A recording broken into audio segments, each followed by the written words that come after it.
حسرت ہے یہی کہ میں دیکھوں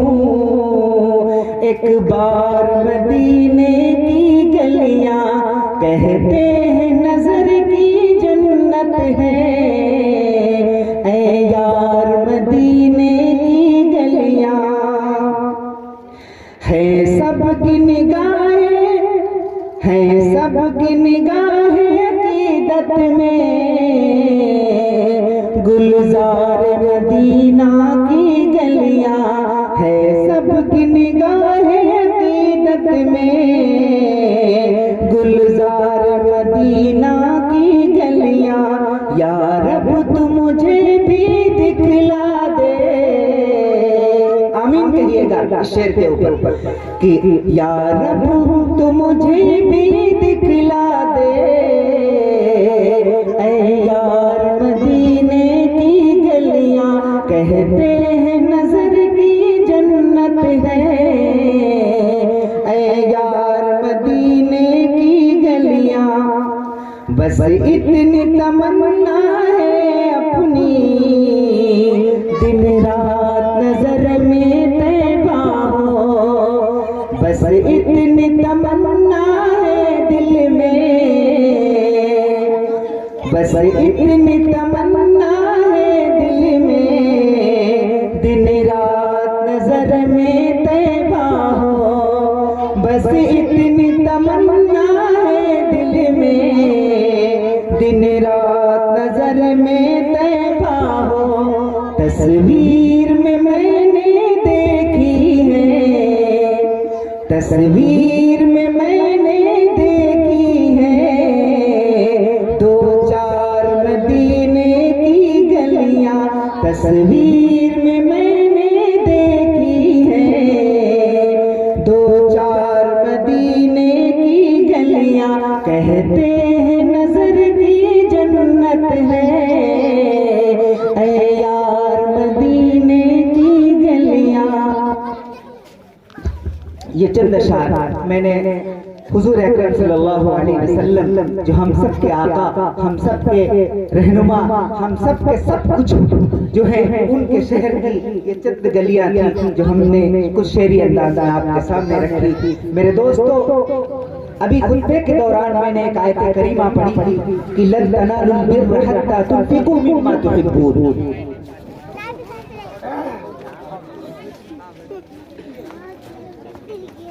میرے محترم دوستوں اور بزرگوں، اللہ رب العزت جو ہے اپنے کلام پاک کے اندر یہ ارشاد فرماتا ہے کہ تم نیکی کے کمال کو اس وقت تک نہیں پہنچ سکتے جب تک کہ تم اللہ کے راستے میں اپنی سب سے محبوب چیز خرچ نہ کر دو۔ بھائی مولوی ظاہر صاحب جب روانہ ہوں گے وہاں کے لیے تو ان کے دل کے اندر جو کیفیات ہوگی، اللہ کرے ہم سب کو یہ لمحہ نصیب ہو جائے، اور جس رغبت کے ساتھ میں انہوں نے اپنا پیسہ خرچ کیا ہے، اللہ ان کے اس جانے کو اور اس پیسے کے خرچ کو قبول فرمائے، کیونکہ انہوں نے بڑے دل سے یہ تمنا کر رکھی تھی۔ ہم سے جب ملاقات ہوتی تھی، میرے والد محترم اور حاجی صاحب جو اپنے یہاں جو انتقال، دونوں لوگ تقریباً ایک ساتھ میں حج کو گئے تھے، اور دونوں لوگوں کو دیکھ کر کے مولوی صاحب کی یہ تمنا تھی کہ کاش اس شہر کو میں ایک بار پہنچ جاؤں، لیکن پیسہ ہو کسی کے پاس پیسہ چاہے جتنا ہو، وہ اس وقت تک نہیں پہنچ سکتا جب تک کہ اللہ اسے توفیق نہیں دیتا۔ پیسہ ہونا بہت بڑی بات نہیں ہے، یہ دل سے جب کسی کو اپنے رسول سے محبت ہوا کرتی ہے تب اللہ رب العزت اس کی توفیق عطا فرماتے ہیں کہ وہ ان کے گھر پہ جا کر کے بیت اللہ کی اور مسجد نبوی کی یا روضہ رسول کی زیارت کر سکے گا۔ میرے محترم دوستوں اور بزرگوں، یہ ایسے شہر ہیں جہاں پر جانے کے لیے ہر مومن بیتاب رہا کرتا ہے۔ میں ایک چیز اور عرض کر دوں کہ مسلمان کا آج کا جو اصول بنا ہوا ہے کہ آج مسلمان ہماری اور آپ کے کمائی میں، ہمارے پیسے میں یا ہمارا پیسہ اچھی جگہوں پہ کیوں نہیں لگ پاتا ہے، اس کا سبب صرف ایک چیز مجھے دکھائی دیتی ہے، وہ سبب یہ ہے کہ آج ہم پیسے کو کمانے کے لیے حرام اور حلال کا لحاظ نہیں کر پا رہے ہیں۔ ذہن میں رکھنے میری اس بات کو، اور اپنے اوپر، اپنے ہر چیز کے اوپر دھیان کریے کہ کیا ہم نے جو پیسہ اکٹھا کیا ہے اس میں حرام کی آمیزش کتنی ہے، حلال کی کتنی ہے۔ جس کا پیسہ حلال کا ہوا کرتا ہے اللہ اسی کو توفیق دیتے ہیں، وہ اس کے گھر اور اس کے نبی کے جو ہے در کی جو ہے سیر کرنے کو ملتے ہیں اس کو۔ تو میں آپ کو یہ عرض کر دوں کہ جس کو بھی روضہ رسول پہ پہنچنا ہے یا اللہ کے دربار میں پہنچنا ہے، کعبۃ اللہ کے اندر جس کو پہنچنا ہے، اس کو ابھی سے تیاری رکھنی ہے۔ ایک دل میں نیت ہونی چاہیے کہ اللہ ہم سب کو پہنچا دے۔ دل سے اپنی تیاری رکھو اور پیسہ ایسا جمع کر کے رکھو جو حلال کی کمائی کا ہو۔ میرے دوستو، جب کسی کے اندر، جب کسی بندے کے اندر آپ دل سے خود چاہت رکھو، اللہ اس وقت تک آپ کی دعا کو قبول نہیں فرمائیں گے جب تک کہ آپ کا رزق حلال کا نہیں ہوگا۔ اس لیے میرے دوستو، ہر مسلمان کو یہ چاہیے کہ وہ اپنے رزق کا نہایت ہی خیال رکھے۔ آج ہم نے دیکھا جو اتنی ہم پریشانیوں میں ہیں، لوگ ہم کو چاروں طرف سے دبوچنا چاہتے ہیں۔ ہر مذہب آج مسلمانوں کے پیچھے پڑا ہوا ہے، وہ چاہتا ہے کہ کس طرح اس کو دبا دیں، لیکن یہ دبنے والا نہیں، کیونکہ میرے نبی کا لایا ہوا یہ مذہب ہے۔ اور اس مذہب میں، کیونکہ ایک شاعر نے شعر کہا ہے کہ اسلام کی فطرت میں، اسلام کی فطرت میں قدرت نے لچک دی ہے، اسلام کی فطرت میں قدرت نے لچک دی ہے، جتنا کہ دباؤ گے اتنا ہی ابھرے گا۔ یہ اسلام ایسی چیز ہے، اگر یہ مسلمان چھوڑ دے، اگر اس کی پاسداری نہ کرے تو میں یاد رکھو دوستو، اللہ وَإِن تَتَوَلَّوْا يَسْتَبْدِلْ قَوْمًا غَيْرَكُمْ، کہ اگر تم روگردانی کرو گے، اگر تم نبی کی پامالی کرو گے، نبی کے احکامات کو پیٹ کے پیچھے چھوڑو گے، تو یاد رکھو اللہ دوسری قوموں کو لا کر کے کھڑا کر دے گا جس سے تمہارا کام لیا جائے گا۔ وہ مسجدوں میں اذانیں بھی کریں گے، وہ نماز بھی پڑھائیں گے، دوسری قوم کو اللہ لا کر کے ہمارے جگہ پہ کھڑا کر دے گا۔ آج مسلمان کو اپنی زمین پہ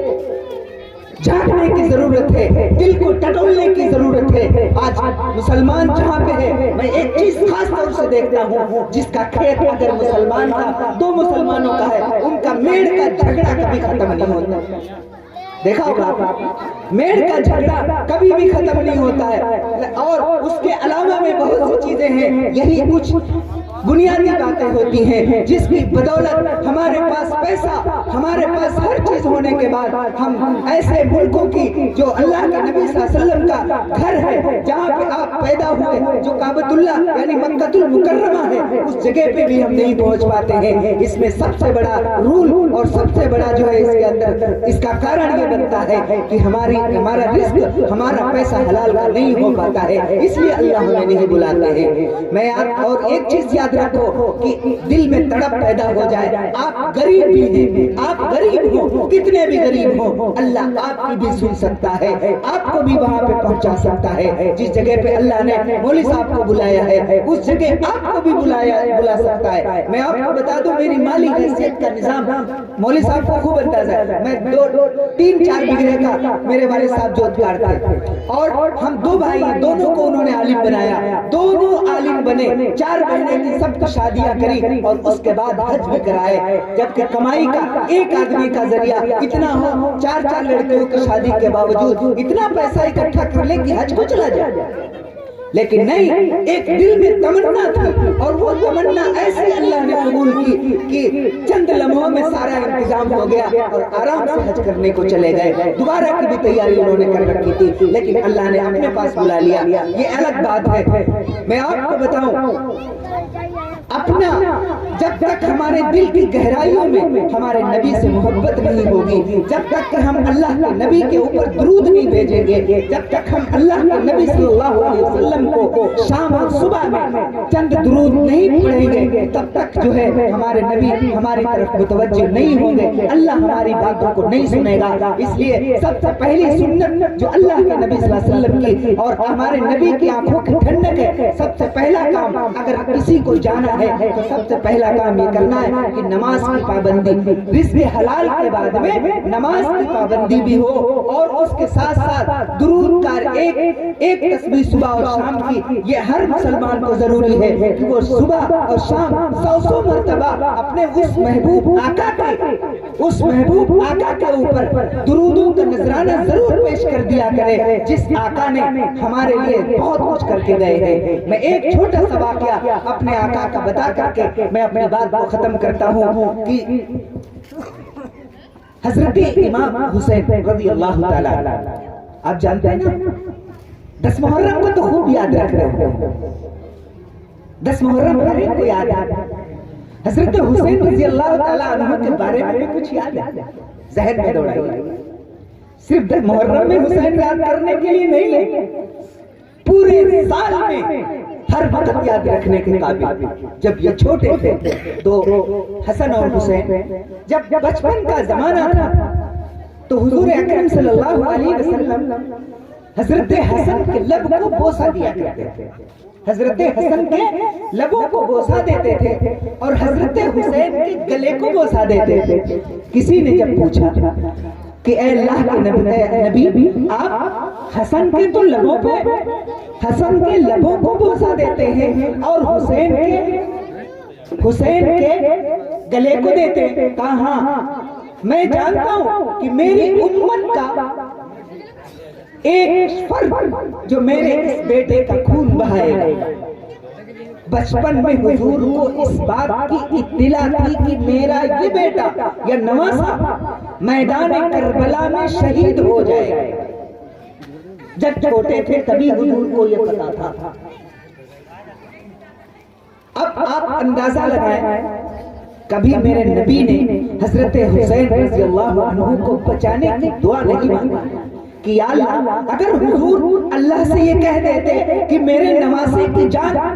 کربلا میں نہ لی جائے، ان شیطانوں سے میرے نواسے کو بچا لے اللہ، کیا اللہ آپ کی دعا کو رد فرماتا؟ غور کریے گا اس بات پہ، کبھی رد نہیں ہوتی دعا، لیکن نہیں، قربان جائیے اپنے نبی کے اوپر جسے ہم ہر وقت جو ہے پریشان کرتے ہیں، نمازیں نہ پڑھ کر کے اور ان کی پامالی کر کے سنتوں کی انہیں تکلیف دیتے ہیں۔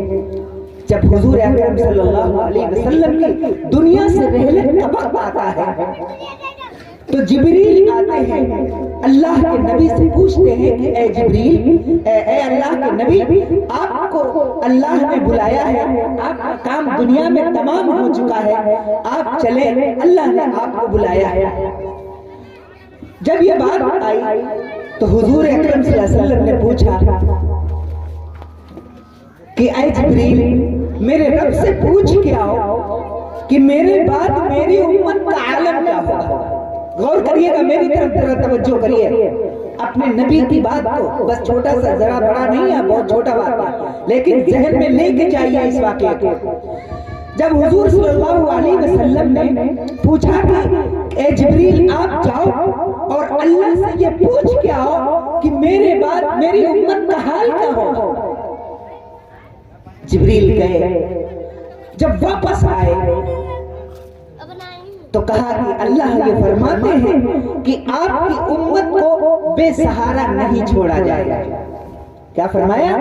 کہ آپ کی امت کو بے سہارا نہیں چھوڑا جائے گا، آپ کی امت کی شکلیں تبدیل نہیں کی جائیں گی، آپ کی امت کو ایک بار بھی ختم کوئی نہیں کر سکے گا، کوئی نہیں کر سکے گا۔ اس وقت میرے آقا نے فرمایا کہ الآن قرۃ عینی، الآن قرۃ عینی، کہ اب میرے دل کو سکون مل گیا، میری آنکھوں کو ٹھنڈک مل گئی، اب مجھے سکون ہو گیا۔ جب یہ بات کہی اور اسرائیل علیہ السلام کو اجازت دی کہ اے اسرائیل مجھے اب اللہ کے پاس لے چلو، جب اسرائیل آئے، اسرائیل علیہ السلام آئے اور حضور اکرم صلی اللہ علیہ وسلم کی روح مبارک کو جب انگوٹھوں کی طرف سے کھینچنا شروع کرتے ہیں، جب کھینچنا شروع کرتے ہیں تو حضور اکرم صلی اللہ علیہ وسلم کو، ہمارے آقا کو جب تکلیف ہوئی تو کہنے لگے اے اسرائیل تم کر کیا رہے ہو، تم کر کیا رہے ہو؟ تو کہا اے اللہ کے نبی میں آپ کی روح کو آپ کے جسم سے الگ کر رہا ہوں۔ اتنی تکلیف ہوتی ہے روح کو جسم سے الگ کرنے میں، تو اسرائیل کہنے لگے کہ اے اللہ کے نبی، آپ اللہ کے بڑے ہی برگزیدہ اور سب سے محبوب بندے ہیں، دنیا میں آپ سے زیادہ کوئی محبوب نہ پیدا ہوا ہے نہ پیدا ہوگا، اس لیے آپ کی روح کو میں اتنی آسانی سے نکالنے کی کوشش کر رہا ہوں جس سے آسانی کے ساتھ میں اور نہیں نکال سکتا۔ ہمارے آقا نے فرمایا کہ اے جبریل، اے اسرائیل، کیا یہی حال تم میری امت کا کرو گے؟ تو اسرائیل کہنے لگے وہ تو مسئلہ ان کے اعمال کے ساتھ میں ہوگا، جس کے اعمال بھلے ہوں گے، جس کے اعمال اچھے ہوں گے اس کی روح آسانی سے نکالوں گا، اور جس کے اعمال برے ہوں گے اس کی روح کو سختی کے ساتھ میں نکالوں گا۔ قربان جائیں اپنے آقا پہ، قربان جائیں اپنے آقا پہ، ان کی محبت پہ۔ میرے آقا نے فرمایا کہ اے اسرائیل، جو طاقت، جو زور تمہیں میری پوری امت پہ لگانا ہو آج میں اس محمد پہ لگا لو، میرے پہ لگا لو، لیکن خبردار میری امت کو تکلیف مت دینا، میری امت کی روح آسانی کے ساتھ میں نکالنا۔ یہ وہ نبی ہے جو ہمارے لیے اتنا کر کے گیا ہے، اور ہم ہیں کہ اس کا